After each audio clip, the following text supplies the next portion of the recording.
Where are you gonna go? Where are you gonna run? Where are you gonna hide? Nowhere. Because there's no one like you.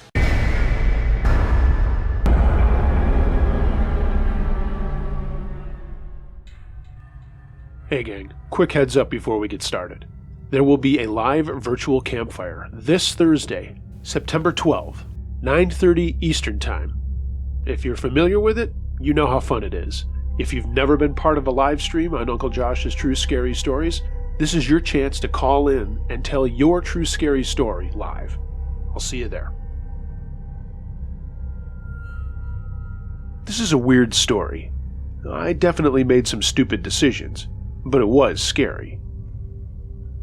So, I'm male, and a few years ago when I was 19, I was definitely a major shut-in and shy kid. I was feeling pretty bored. I had just recently broken up with my high school girlfriend, and I was lonely, so I decided to join this online dating site and see where things went. A lot of people also use this site for friends, and I definitely needed some friends. So I just put on my profile that I was looking for friends and or dating, whatever happens. I honestly don't know why I did this, since I don't have a car and couldn't transport myself easily to meet anyone. I think I just wanted to text people and BS around or get attention, because once again, I was feeling lonely and bored. This girl messaged me after a while, Lily. Lily was my age and she was really cute. We got to talking. She was also funny, offbeat, and had the same interests in making art. So she said if I didn't mind, how about when I go to her place that night to smoke, play video games, and talk? I said, yeah, I'd love to, but the problem is I don't have a car. She said she had no issue picking me up, so I agreed. Turned out that Lily lived an hour away, and I tried backing out because I felt bad about the distance, but she said I could just give her some gas money, so we set plans. When Lily picked me up, I was surprised. She looked nothing like her pictures, like a completely different person. This girl in my driveway was just, I hate to say it, I wasn't attracted to her at all. And I was shocked. She looked rough, like she was a heavy drug user, probably 5 years older as well, all disheveled, etc. I tried to mask my shock because I didn't want to be mean. I was awkward as fuck and had low self-esteem, so I didn't want to say a word about it. I stupidly got in the car with her, and she didn't say a word about it either, which was weird. Lily and I talked throughout the trip, and she was just as funny and friendly as she had been through text, so I figured everything would be okay. We stopped at a store to pick up some things. I started having that, oh fuck no, panic moment, and I tried to be cool about it, saying that I probably just wanted to chill out. I'm not wanting to do that. There was no way I was wanting to sleep with her. I felt flattered by the attention because, once again, no self-esteem. But I was also mildly freaked out. She said no problem, so we got some sodas and Swishers. We got to her house, and it was dark by this time. This place was definitely a trap house, an obvious trap house. I was freaked out, but also young and stupid, and I felt stuck because I had no transportation. I figured worst comes to worst, I'll get a taxi because I had money. On our way in, she said something weird.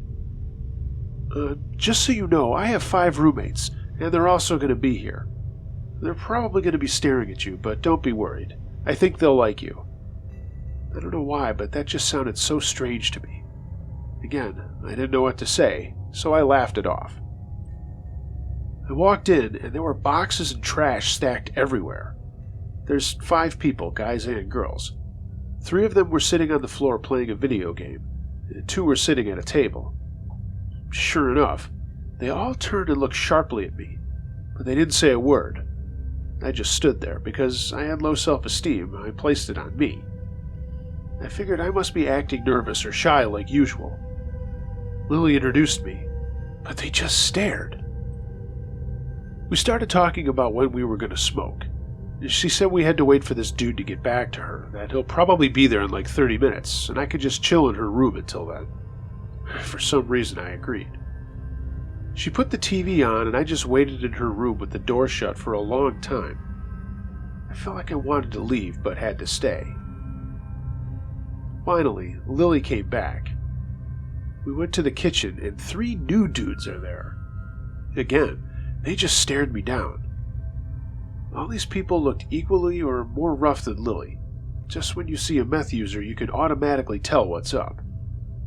I didn't know if they were actually much older than me, if it was just their drug use or what. But they looked older, well into their 20s. I started talking about random shit, I don't even know what. They passed me the swisher, and they're very generous, you could say, and I smoked most of it. I started feeling almost instantly weird after that. Like, I knew it wasn't weed, but I had no idea what it was. I was hallucinating. The room was spinning. I started having awful paranoia and feeling like I was in a house full of literal zombies. I felt like I was having a heart attack, and I don't think it was just really potent weed because I've never had that intense, horrible feeling in my life. I tried to say something, but they acted like it was funny, so I told Lily I was going to go to her room or something. I don't know what. I went to her room and laid down on her bed. It was cold in there, which helped, and I laid down on my back staring at the ceiling fan spinning. I thought I was going to get murdered, and I tried to keep telling myself that it was just paranoia. Not sure how long I was in there, but I eventually got up, and I went back to the living room. Lots of people were still there, and the same people were playing a video game. I sat on the floor and tried not to pass out on that floor, and kept my eyes glued to the screen. It helped a little bit, until some of her friends started taking out questionable small bags of a curious substance.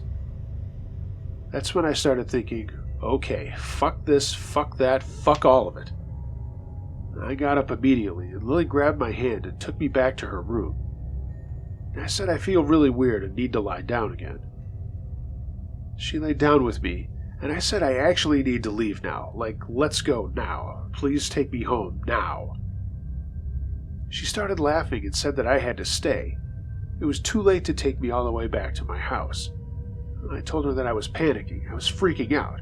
I didn't want to be there. I gotta leave now, let's go. I started saying a lot of weird shit as well, and I don't really remember what. Then, somebody else came into the room. One dude I recognized as being one of her roommates. They started talking, and my ears were just ringing. All I could think about was that I wanted to leave. The guy tapped me on the shoulder and tried to convince me to stay, and asked me what my problem was. I just pushed past him and stumbled out into the living room. The other people asked where I'm going. Lily comes back, and now she's all pissed off, asking me what the fuck I'm doing. I told her I was leaving. I knew it wasn't the best choice, since I could barely see straight. I could barely speak coherently. But every alarm bell in my head was going off. Every siren. Every red flag you can think of.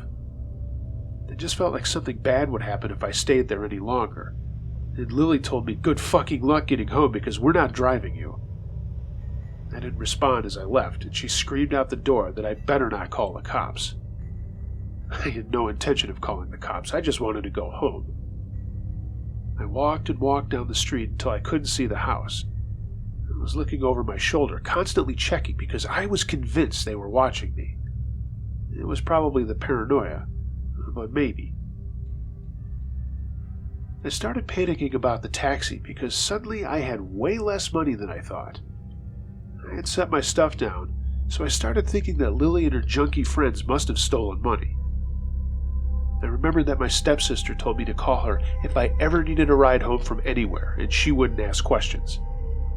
I called her and gave her this crazy, rambling, hard-to-comprehend story and said I needed her to pick me up if she could. I gave her the address of a random house I was sitting on the sidewalk in front of. Not the best decision either, but I sat there in front of the house for like 30 or 40 minutes to wait, laid down on the sidewalk, and finally she got there. I'm lucky that she was able to help me out because I'm not sure what I would have done otherwise. I went right to sleep when I got home, and I felt woozy when I woke up the next morning, but much better than I had the night before. I blocked Lily's number and deleted my account from that website. Not sure if this story is as scary as some of the others, but I hope I told it well because it was very scary for me. I'm glad nothing bad ended up happening, and I'm glad I was lucid enough to leave and get a ride home. Because of this and other stories I've heard, I'm wary of dating apps and sites. There are some great people on there, I'm sure, but you never know if somebody is really who they say they are.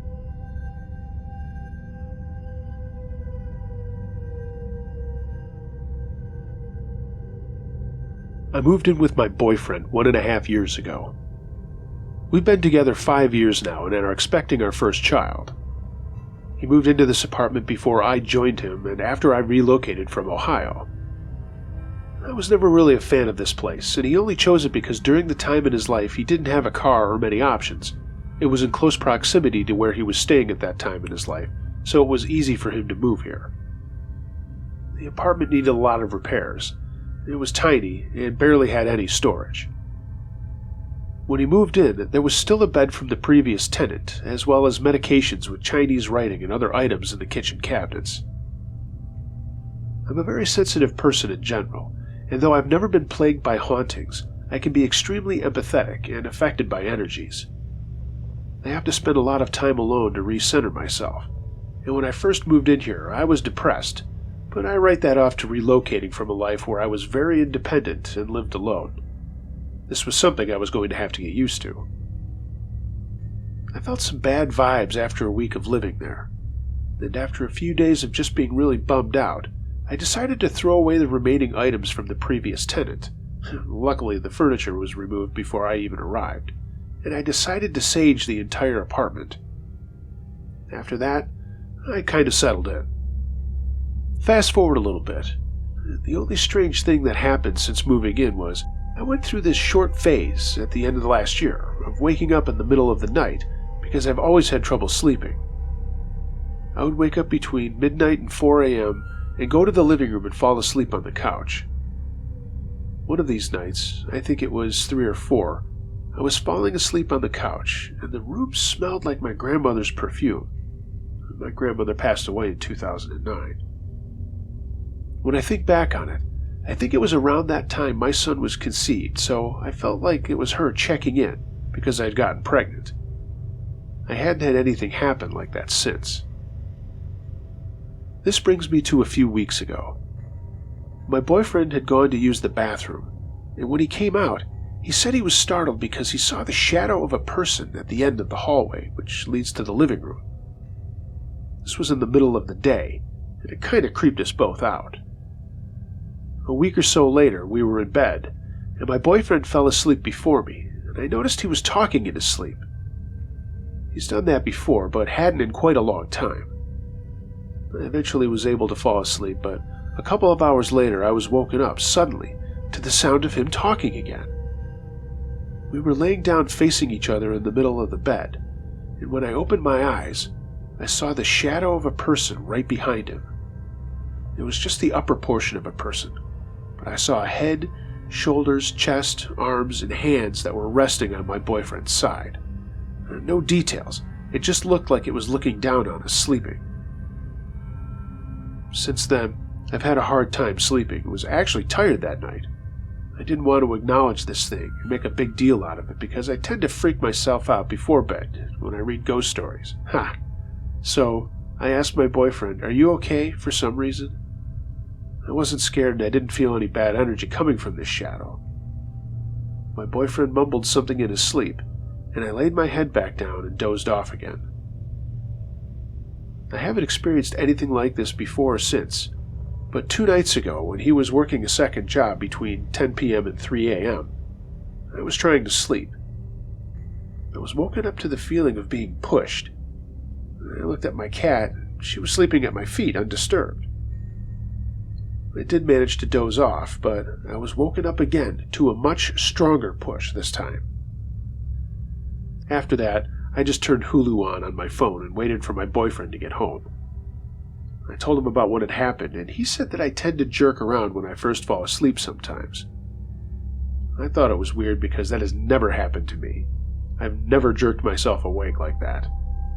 It really felt like someone was shoving me from behind.